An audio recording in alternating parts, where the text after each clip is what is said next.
Anthony, you're a busy guy. You've got a lot of builders wanting FaceTime with you. They're asking lots of questions. What are you seeing in the market? Thanks, Chip, for actually having me here on your Builder Buzz. First of all, thank you. Well, you're Appreciate welcome. being here. Builders have raised a lot of questions recently around affordability. Their main concern is the recent rise in interest rates, how it's impacting their buyers, and also what the future looks like in terms of financing and interest rates. As you are aware, interest rates have taken a significant increase the past 6 months, the fastest rate of increase in 30 years. And for many buyers, their payment has gone up on the same loan amount around 40%. And that's really starting to impact buyers. The second thing is where are interest rates going? And we have been living the last 2 years in an artificial environment. I mean, where we're at today with our interest rates is really the new normal. And I wouldn't be surprised if interest rates stay at high 5s to low 6s. Mm-hmm. And 6.5-ish is kind of, that's where the market should be, apparently. And well, you have to go back to 06, 07 before rates were subsidized, and normalized mortgage rates back then were in the low 6s, yes. So 6%, it seems still like a good rate, but compared to 3%, it's a different story. So what are builders, when they talk to you, what are they concerned about? What are the most important questions they're asking you? The most relevant concern, the most urgent concern right now is their pipeline. Right. Our buyers, their buyers are starting to struggle with affordability and with maintaining their qualification. The second issue, or the second most common issue I hear out there, is lead retention. Our sales leads have gone quiet. They're not engaged. And simultaneously with that is also web traffic. Web traffic is down. Yeah. So those are the three issues. One of the terms that I've been hearing lately is finance fallout. And I know we've talked about that a little bit, but what's that definition? I mean, break that apart so that we can understand what that means in terms of the buyer. Well, financing fallout, what you're hearing is essentially the same thing when I talk about pipeline risk. What I mean there is that buyers are canceling contract, asking to back out of their contract because they no longer can afford the home. They went under contract at an interest rate that is no longer available to them. They weren't locked, and now they no longer can afford the home. So this is a real risk that's impacting many builders today. And so what do they do when they have a situation with a buyer that is either the rates have gone up and or the house has gone up in price where they can't afford it now? I mean, what are the options that they have? Well, first of all, they have to triage their pipeline. You have to identify where your buyers are at. Do they qualify? Do they not qualify? Are you going to hit them with a pricing escalation? When is the home done? First and foremost, you have to identify where your buyers are at. Now, once they identify where their buyers are at with qualification, they need to determine what the cure is. And builders really only have three choices of what to do in this situation. One is to cancel the contract and relist the home. Second is to create a cure through financing that requalifies the buyer and also locks the rate so that they will close on time. That's ensuring your pipeline. And the third option, it isn't an option, but the third option, the only other way to adjust qualification or affordability is price. So nobody's going to take nobody's going to take a deep discount, but that's really the options that the builders have available. Right. Okay. Well, so it sounds to me like there's an opportunity to pivot if we need to pivot. I don't know that maybe that might not be the right word, but I feel like the market's in a transition, or at least the beginning of a transition. So, there has to be an opportunity on how you can engage buyers with, messaging, content, things like that. So what are you guys seeing that's working out there? Yeah, absolutely. First of all, the market is transitioning. Not will be transitioning, it is transitioning right now. Affordability is hitting the market. The opportunity for builders right now is to begin communicating affordability to their sales leads and to their buyers. More than anything, that's what they need to be doing. And the communication, the content, the outreach that they need to be putting out there to their buyers needs to convey 4 topics that I believe are 4 principles that are very, very important. 1, possibility of home ownership, right? It's possible for you to own. Number 2, it's affordable. Number 3, the process is simple. People are very worried or very scared of the financing process, so you need to convey simplicity of the process. And most important today, because payments have gone up, you have to communicate the benefits of home ownership. So those are the key principles that need to be in all of your content and outreach. How many builders that you work with are doing any of that, some of that? I mean, I know the answer, but does it surprise you that people aren't doing more of that kind of content strategy? Historically, at least for the last 15 years, or 12 to 15 years, financing hasn't been a key part of the decision because interest rates have just been going down, down, Right. down, down.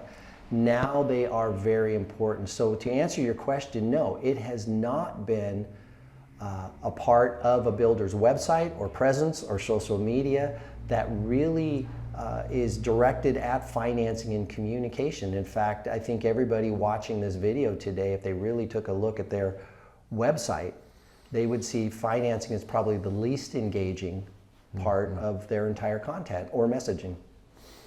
I'd say you're right. I know that when we build websites, the financing page is always kind of like, oh, yeah, I guess we do need to have a page on financing. Well, let's put a link to our lender on there. There's no cohesive, the handoff, or it's completely decoupled. And that, I think that's, when we go back to the opportunity, I think that is an opportunity to really, remove that friction and combine the experience so that they can ask questions about financing and get those questions answered. And some of the tools that are now available make that process even better than it has been. So that's part of the transition that I'm seeing, these tools that are now available. Absolutely.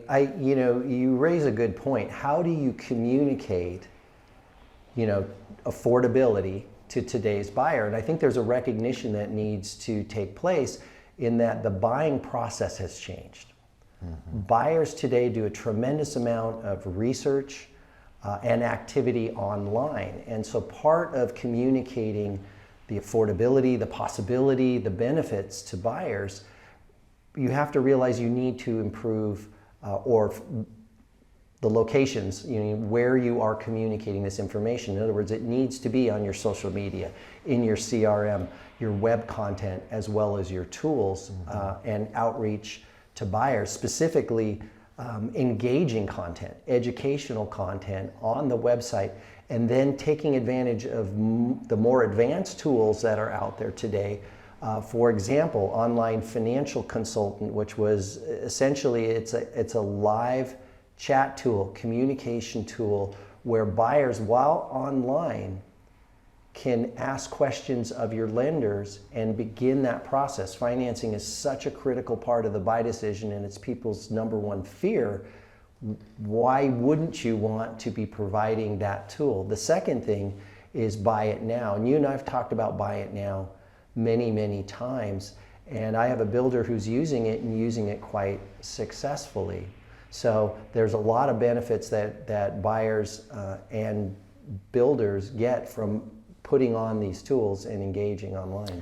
Yeah, the benefit, I think there's 2 parts to that. The benefit to the buyer and the seller, because the buyer, has the ability. It's a new channel of engagement for them that wasn't there before, and it's in addition to the other ways that their builders are selling homes. It's not the only one, but it gives people an opportunity to engage in a different way. And then on the seller side, I mean, it really kind of compresses that whole sales cycle. Absolutely. So first of all, how do people buy items today? They do it online. The Buy It Now online, the benefit that it gives buyers is it gives them the ability, and we've heard this from buyers, it gives them the ability to secure a home online, compress the sales cycle. They want efficiency, they want speed. This is a simple way to do it. They've already done their research, seen the homes they want to buy. From the builder side, the benefit for the builder side, and I'm going to pause for a moment because I noticed when I talk on this subject with builders, I get pushback, and I believe it's around the paradigm that people operate under, meaning when you talk buy it now, a lot of the builders I've spoken to believe I need to push a button on a 100% built home and out comes a purchase and sale. That to me is not the true value of the Buy It Now platform. Buy It Now gives you the ability to identify buyers right now who want to purchase a home. And think about it this way, if you were a builder and I said, Chip, I want to take all your sales leads and put them in an auditorium, and I'm going to ask them, who would like to buy a home today? Do you know the home? And do you have money you would like to put down today?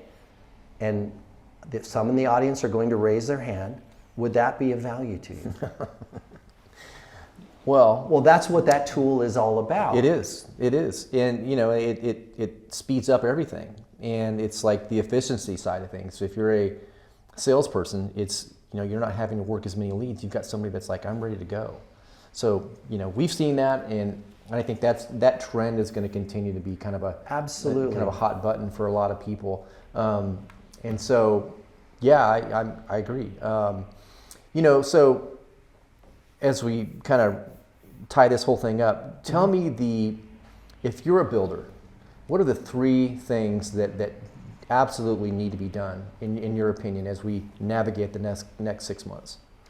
Okay, so critical item number 1, secure your pipeline. You need to triage it. You need to determine who's qualified, who's not qualified. You need to have a business discussion about what you're willing to do to cure an unqualified person and keep that sale. Again, the market is transitioning, so there's risk in there. So that's number 1. You have to do that. You want to come up with solutions that qualify them and lock their rates in so that they can get through their closing date. That's mission 1. That secures your pipeline. Second thing that needs to happen is social and CRM outreach to your sales leads. And in there is your messaging around affordability, around simplicity, around the benefits of home ownership. That needs to be, so consider that content right now, social content. I need to get that out. What's my plan?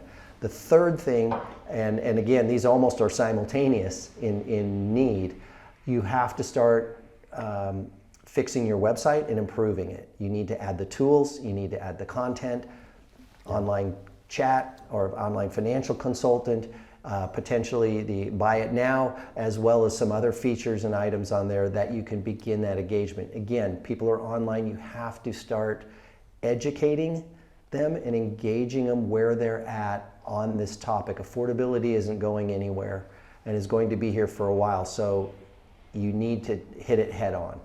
Yeah. Okay. Good stuff. Thank you. Now I know why everybody wants to talk to Anthony. He's got all the answers. All right. Well, thanks for coming out. Absolutely. And, Absolutely. Yeah, we'll do it again soon. Thank you, Chip. I appreciate being here. You bet. See you.